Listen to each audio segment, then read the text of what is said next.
Hello இல்லத்தரசிகளே, welcome to Harshini vlogs. நான் உங்கள் ஹர்ஷினி. மண்டே பார்த்திங்கன்னா மாமியார் வந்து புளி தான் கொடுத்து விட்டாங்க. இது ஏற்கனவே கொட்டை எடுக்காமல் தோல்லாம் உரிக்காமல் இருந்துச்சு. பட் எனக்கு வந்து அதை பதப்படுத்தி எல்லாம் க்ளீன் பண்ணி தோல்லாம் எடுக்க தெரியாதா.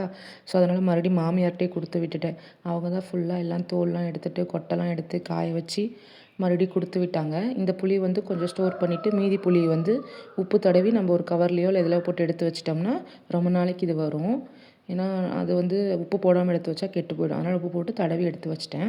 அதுக்கப்புறம் ஈவினிங் பக்கமாக தறிப்பட்டறைக்கு தான் போகலான்னு சொல்லி கிளம்பியிருந்தோம். ஏன்னா வீட்டிலே ஃபுல் டே இருக்கோம் இல்லையா, அதனால் சாயங்காலம் எப்பவுமே தறிப்பட்டறைக்கு கிளம்பி போயிடுவோம். போகும்போதே பூண்டு கொஞ்சம் எடுத்துகிட்டு போயிட்டேன். ஏன்னா வந்து இஞ்சி பூண்டு பேஸ்ட் மாதிரி அரைச்சி வச்சிட்டோம்னா அது ஸ்டோர் பண்ணி வச்சுக்கலான்னு சொல்லிட்டு பூண்டு தான் நிறையா எடுத்துகிட்டு போனேன். அங்கே போய் உரிச்சிட்ருக்கலாம், தம்பி எல்லாம் அங்கே எல்லார்ட்டையும் இருப்பான், நம்மளே ஈஸியாக உரிச்சிடலான்னு சொல்லிட்டு பூண்டு தான் உரிச்சிட்டு இருந்தேன். பூண்டு ஒரு மணி நேரம் உரிச்சதுக்கப்புறம் தறி ஓட்ட ஹஸ்பண்ட் கற்றுக் கொடுத்தாங்கன்னு சொன்னேன் இல்லையா, சரி இன்றைக்கி நம்மளே ஓட்டி பார்க்கலான்னு சொல்லிட்டு அதான் ஓட்டலான்னு ட்ரை பண்ணேன். ஆனால் சத்தியமாக சொல்கிறேங்க, ஒரு வேலை வந்து நம்ம சொல்கிறோம் ஈஸியாக, ஆனால் அதை செய்கிறது தான் எவ்வளோ கஷ்டம்னு இன்றைக்கி தான் நான் பார்த்தேன். இது ரொம்ப ஈஸியான வேலைன்னு அன்றைக்கி ஹஸ்பண்ட் சொல்லி கொடுக்கும்போது எனக்கு தோணுச்சு. ஆனால் இது செய்யும் போது கொஞ்சம் கஷ்டமாக தான் இருந்துச்சு. போக போக தான் அது ட்ரெயின் ஆகும்னு நினைக்கிறேன். கொஞ்சம் கஷ்டமாக இருந்துச்சு. அந்த நூல் எப்படி கோக்கிறது, அது மறுபடியும் அந்த நூல் போன நூல் எப்படி கண்டுபிடிக்கிறது, எதுவுமே டக்குன்னு தெரியல. கொஞ்சம் பயமாகவும் இருந்துச்சு. ஐயோ கைகையும் மாட்டிக்குவோம், அந்த மாதிரி பயம்லாம் இருந்துச்சு. அப்புறம் எப்படியோ கொஞ்சம் ஓட்டி விட்டுட்டு அப்புறம் ஹஸ்பண்ட் குடும்பமாக போக போக கற்றுக்கலாம் அப்படின்னாரு.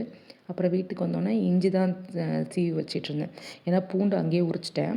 வீட்டுக்கு வந்தோடனே இஞ்சி தோல்லாம் சீவிட்டு அதை மிக்சியில் போட்டு கொஞ்சோண்டு மஞ்சத்தூள் போட்டு நல்லா பேஸ்ட்டாக நல்லா அரைச்சிக்கணும். இப்படி ஸ்டோர் பண்ணி நம்ம 1 மந்த் பக்கமாக ஃப்ரிட்ஜில் வச்சுக்கலாம். இது வந்து ஒன்றுமே ஆகாது. இஞ்சி பூண்டு பேஸ்ட்டு வேணால் எடுத்து வச்சுக்கலாம். பூண்டும் கொஞ்சம் உரிச்சு டப்பாவில் வச்சுருந்தேன். ஏன்னா தேவைப்படும் போது இது பண்ணிக்கலான்னு. நைட்டு பார்த்திங்கன்னா முட்டை தக்காளி தொக்கு தான் செஞ்சுருந்தேன். அது எப்படின்னா முட்டை பொரியல்னு சொல்ல முடியாது, தக்காளி பஜ்ஜின்னு சொல்ல முடியாது. தக்காளி நல்லா தண்ணியும் ஊற்றாமல் நல்லா வதக்கிட்டு அதில் வந்து நான் 4 முட்டை பக்கமாக உடச்சி ஊற்றிருந்தேன். அந்த 4 முட்டை பெப்பர் போட்டு நல்லா அப்படியே கிரேவி மாதிரி அப்படியே வதக்கிட்டே இருக்கணும். அப்புறம் தக்காளி பஜ்ஜியோட மிக்ஸ் பண்ணிடணும். பார்த்திங்கன்னா சூப்பராக இருக்கும் டேஸ்ட். இது வந்து ரசத்துக்கூடையோ இல்லை தயிர் கூடையோ ஏன் சாம்பார் கூட வச்சு சாப்பிட்லாம். டேஸ்ட்டு சூப்பராக இருக்கும். நான் நேற்று ரசம் தான் வச்சுருந்தேன். ஸோ ரசத்துக்கும் இந்த தக்காளி தொக்குக்கும் அது முட்டை தக்காளி தொக்குக்கும் டேஸ்ட்டு சூப்பராக இருந்துச்சு. லாஸ்ட்டாக வந்து கொத்தமல்லி தூவி இறக்கிடணும்.